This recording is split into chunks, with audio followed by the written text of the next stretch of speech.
তিনি আসলে গুরুত্বপূর্ণ কোনো ব্যক্তি ছিলেন না। হঠাৎই ডক্টর মোহাম্মদ ইউনূস তিনি গুরুত্বপূর্ণ ব্যক্তি হয়েছেন।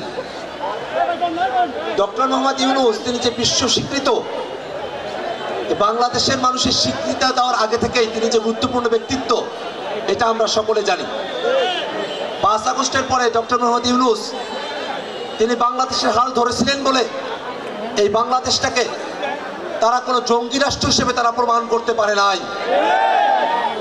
ডক্টর মোহাম্মদ ইউনূস বাংলাদেশের হাল ধরেছিলেন বলে আমরা এই বাংলাদেশে জুলাইয়ের পক্ষের যে শক্তিগুলো আছে সেই শক্তিগুলো স্বস্তির নিঃশ্বাস ফেলার একটা সুযোগ পেয়েছিল। ডক্টর মোহাম্মদ ইউনূস তিনি তার দায়িত্ব পালন করেছেন, বিচারের কার্যক্রম কিছুটা এগিয়ে নিয়েছেন, সংস্কারের জন্য গণভোট আয়োজন করেছেন, একটা নির্বাচন অনুষ্ঠান করে তিনি তার দায়িত্ব সমাপ্ত করেছেন।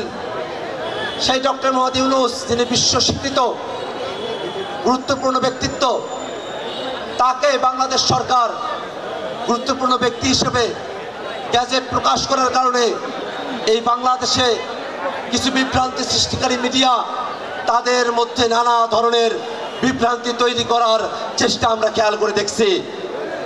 আদতে তারা 24-এর অভ্যুত্থানের পক্ষে থাকা কারো পক্ষেই তারা কোনো সঠিক নিউজ তারা করতে চান না। তারা আওয়ামী লীগের পক্ষ হয়ে তারা প্রোপাগান্ডার নিউজ বাংলাদেশে তারা সরবরাহ করেন। আমরা তাদেরকে বলতে চাই, গণমাধ্যমের মতো করে স্বাধীন চেতা হয়ে বাংলাদেশের জনগণের পক্ষে তারা অবস্থান নেবে, সেটাই তাদের কাছে আমাদের প্রত্যাশা। আওয়ামী লীগের প্রোপাগান্ডা সেলের মতো করে কোনো নিউজ মিডিয়া যদি ফাংশন করতে চায়, বাংলাদেশের জনগণ তাদেরকে গ্রহণ করবে না। ভাইরা আমার, এই বাংলাদেশে জুলাই সনদকে বাস্তবায়ন করার জন্য আমরা বাংলাদেশের মানুষেরা মুখিয়ে আছি। বিএনপি সরকারের কাছে আমরা আহ্বান জানাবো, কোনো ধরনের ছলছতরি না করে, ঘোড়ার মতো জল খোলা না করে অবিলম্বে যারা সংসদ সদস্য হয়েছেন, বিএনপির তরফে যারা সংসদ সদস্য হয়েছেন, তারা সংবিধান সংস্কার পরিষদের সদস্য হিসেবে শপথ গ্রহণ করবেন, এটাই তাদের কাছে আমাদের প্রত্যাশা। জুলাই সনদ নিয়ে যদি প্রশ্ন ওঠে, গণভোটের নিয়ে যদি প্রশ্ন ওঠে, যদি আদেশ নিয়ে প্রশ্ন ওঠে, গণভোট নিয়ে প্রশ্ন ওঠে, তাহলে তারেক রহমানের প্রধানমন্ত্রিত্ব নিয়েও প্রশ্ন উঠবে, বিএনপির সরকার গঠন নিয়েও প্রশ্ন উঠবে। এটা কোনো বিচ্ছিন্ন চেইন না, এই চেইন আওয়ামী লীগের দ্বারা পরিচালিত চেইন। সেই চেইনকে বাংলাদেশে বিএনপি বাস্তবায়ন করার একটা ফাঁদে পড়ে গেছে।